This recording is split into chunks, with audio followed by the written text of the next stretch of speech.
नमस्कार मंडळी, कशा आहात सर्वजण। तर मी आहे हाऊसवाईफ माधुरी। माझ्या चॅनलवरती तुम्हा सर्वांचं स्वागत आहे। तर मी आज बनवणार आहे फिश फ्राय मसाला। तर चला आपण रेसिपीला सुरू करूया। तर तुम्ही पाहू शकता मी 1 किलो फिश धुवून घेतलेला आहे स्वच्छ।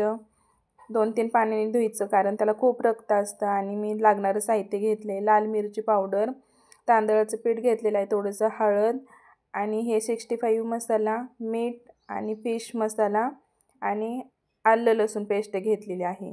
तर हे मी सर्व मिक्स करून घेते। आता आपल्याला पूर्ण सगळं मिक्स करून घ्यायचं आहे आधीच।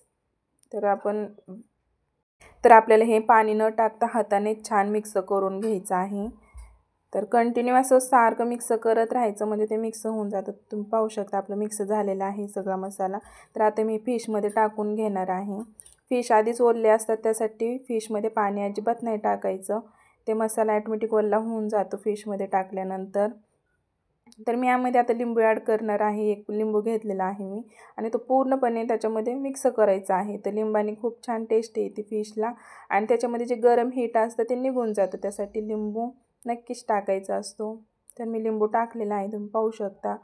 तर त्याला पूर्ण आता मिक्स करून घ्यायचं, छान असं मिक्स करून घ्यायचं हातानेच, हळूच करायचं कारण मी जे मासे घेतले त्याला काटे आहेत बरं का। तर असं मिक्स करून घ्यायचं। अशा पद्धतीने मासे केले ना तर खूप छान टेस्ट पण होते बरं का। जास्त काही मटेरियल लागत नाही, साधे सिंपल मटेरियलमध्येच खूप छान आणि कडक पण होतात। त्याच्यामध्ये ना तांदळाचं पीठ टाकल्यानंतर खरंच कडक होतात। मी ट्राय केलेलं आहे आणि तुम्ही पण नक्की एकदा ट्राय करून बघा। तर तुम्ही पाहू शकता आपलं मिक्स झालेलं आहे छान। तर असं छान असं एकदम ताटामध्ये जर केलं तर आणखीन छान होतं, पण मी ह्या बाउलमध्ये करते कारण मला याच्यामध्येच जमतं। तर आपलं फायनली झालेलं आहे मिक्स करून। तर मी याला आता अर्ध्या तासासाठी असंच ठेवणार आहे मसाले लावून। तर तुम्ही पाहू शकता तोपर्यंत मी तेल वगैरे गरम करते। तर तुम्ही पाहू शकता आपलं अर्धा तास झालेला आहे आणि तेल पण गरम झालेलं आहे।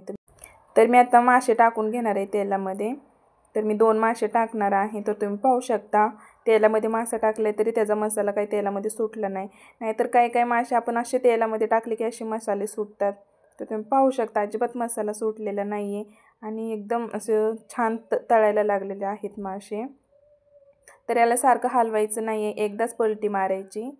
तर आता हे लाल झालेले दिसले तर मी याला पलटी मारणार आहे। तर तुम्ही पाहू शकता आपले मासे लाल दिसायला लागले। तर मी याला पलटी मारून घेते। एकदाच एकदम हलक्या हाताने ह्याला पलटी मारायची आहे उलटण्याने। तर तुम्ही कशाने मारता त्याने मारू शकता, एकदम हलक्या नाजूक हाताने। पाहू शकता तुम्ही काहीच झालं नाही माशाला, एकदम छान पलटी पण झाला आहे। तर अशा प्रकारे तुम्ही मासे करून पाहिले ना तर आपलं तेल पण खराब होणार नाही आणि तेल खराब झालं ना तर नंतर मज्जा येत नाही, कारण ते पूर्ण तेल खराब होतं आणि मासे पण कडक होत नाहीत तेलात जर मसाला सुटला तर। त्यासाठी अशी ट्रिक नक्की करून पहा तुम्ही, खूप छान होतं आणि मासे पण खूप छान टेस्टी होतात बरं का खायला।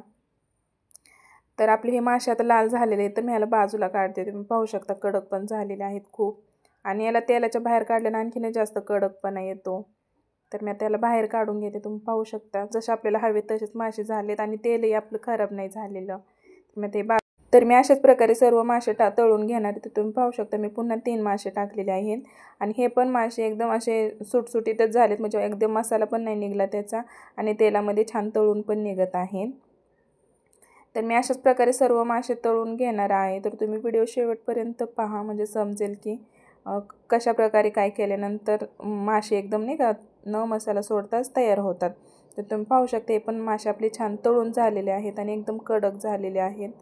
तर जसे मला हवेत ना तसेच झालेले आहेत हे मासे। तर मी पुन्हा जे राहिले ते शेवटचे टाकून घेतले। तर फायनली मी शेवटचे मासे टाकून घेतलेले आहेत, तुम्ही पाहू शकता।